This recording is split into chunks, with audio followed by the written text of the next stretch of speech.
Hey, Dalton.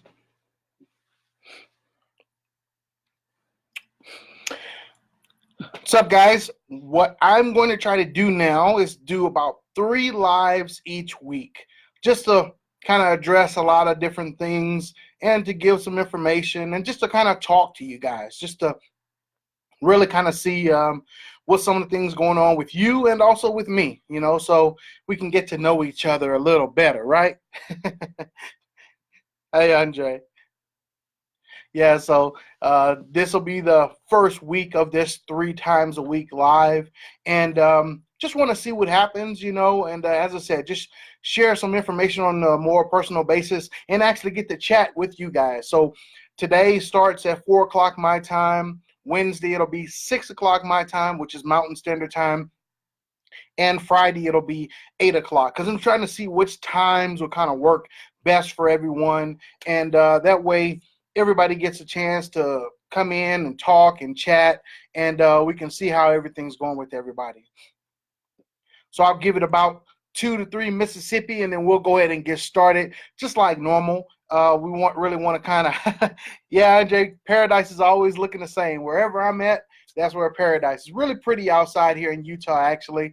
Um, Probably in about a month or so, all this is going to be covered with snow, and it's going to be every morning snow shoveling, and that's when it gets crazy. But right now, it's really beautiful out. Probably about 74, 75 degrees out. Really nice temperature. Just nice sit down on a swing and chill out type weather, Just really having a good time right now. Enjoying life in my time of freedom. Yeah. All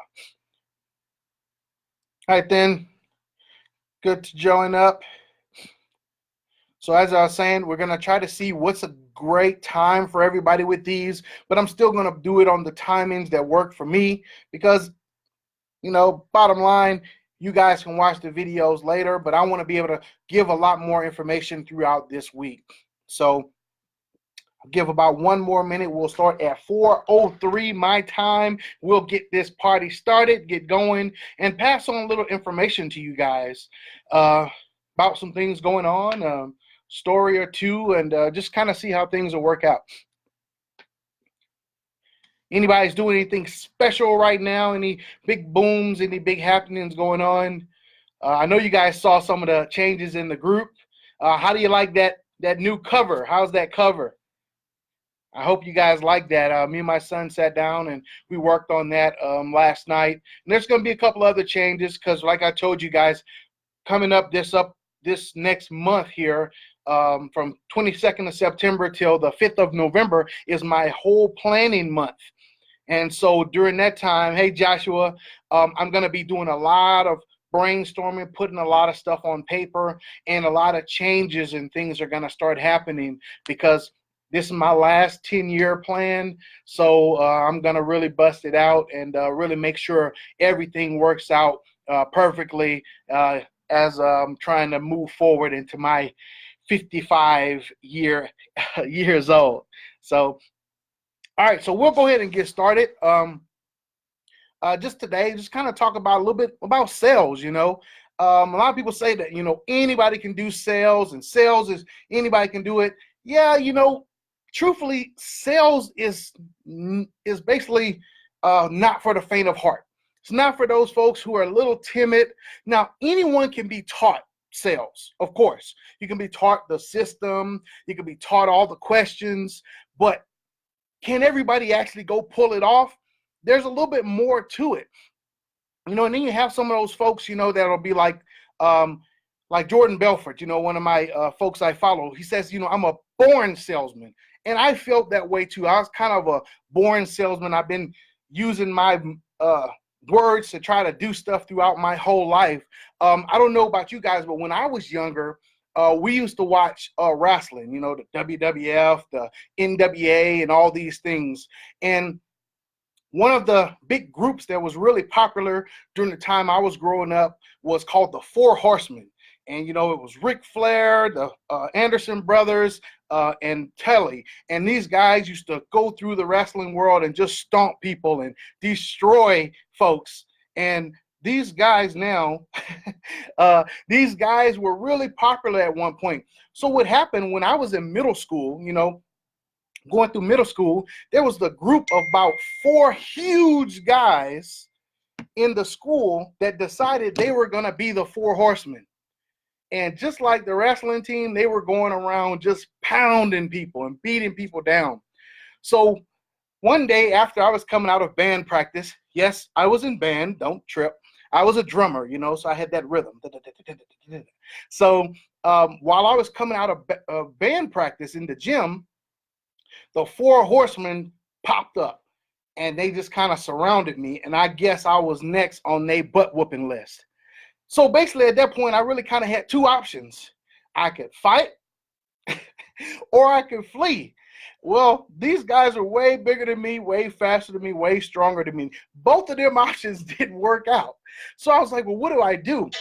So what happened was I immediately started to talk to them and started convincing them that, you know what, you guys are doing some great stuff. And the 4 horsemen have a manager. That manager, his name was Dylan. So James Dillon was the manager of the 4 horsemen. So what I did is I actually convinced them to, hey, don't whoop my butt. Let me be the manager. Because what I can do, instead of you guys, I could point you guys out to the people that you guys need to whoop on. And after about 5 or 6 good minutes of them staring me down, really thinking about pounding my head in, they decided that was a good idea. So what I had to do in order to solidify my new position and not get a butt whooping was to actually point out another guy to get his butt whooped. So it didn't work out too good for the other guy, but it did work out for me. So I bring up this story to let you know that everybody, once again, would have took that situation into a different way. And when you're confronted with them horsemen, those crazy people on the phone, everybody's not going to react the same.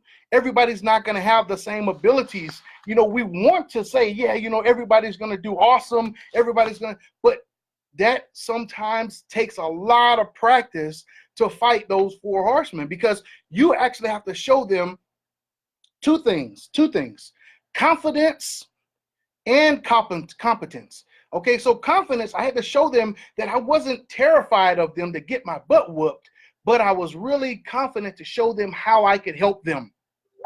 You do the same thing when you're on the phone.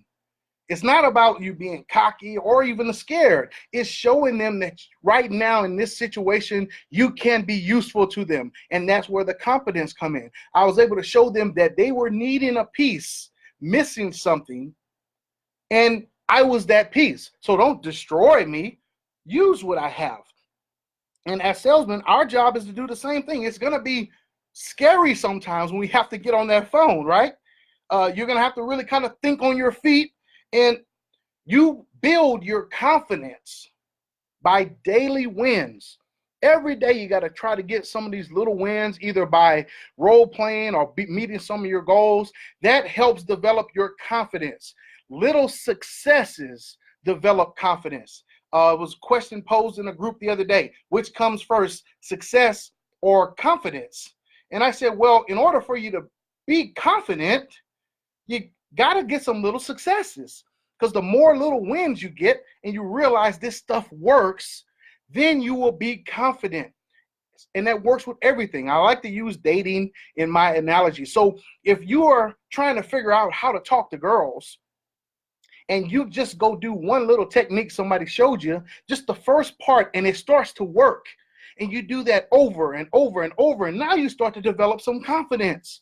Now you can move to the next steps. You develop confidence in that. You go to the next steps. You develop confidence in that. And if you didn't notice this pattern yet, you start off very small to get your wins and develop confidence. You can't do the whole thing to try to develop confidence, because if you suck 99% and you only got that 1% that's good, you're still going to be sucking through the whole thing because you can't complete the deal. So that confidence has to come from little wins, and those little wins come from separating your training, which now brings to the competence. Competence means that you're training effectively.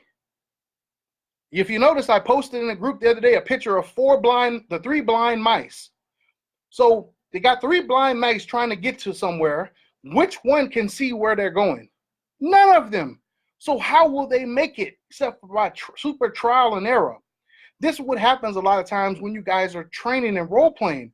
When you're practicing with somebody who doesn't know what they're doing, it is not effective to making you competent in your skills. You need to practice with people who are actually competent themselves. They can see. That way they can show you where to go. If both of you guys are blind, y'all both going to fall off the cliff. Okay? So what I want to make sure you guys understand in this is that sales sometimes is hard. It's not for everybody. It doesn't happen like that. But if you take the time to learn, perfect your craft, you know, face up to those 4 horsemen and learn and from people who actually can teach you, you'll get better. You'll get better day by day by day by day. And the more good practice you get, the more confident you'll get.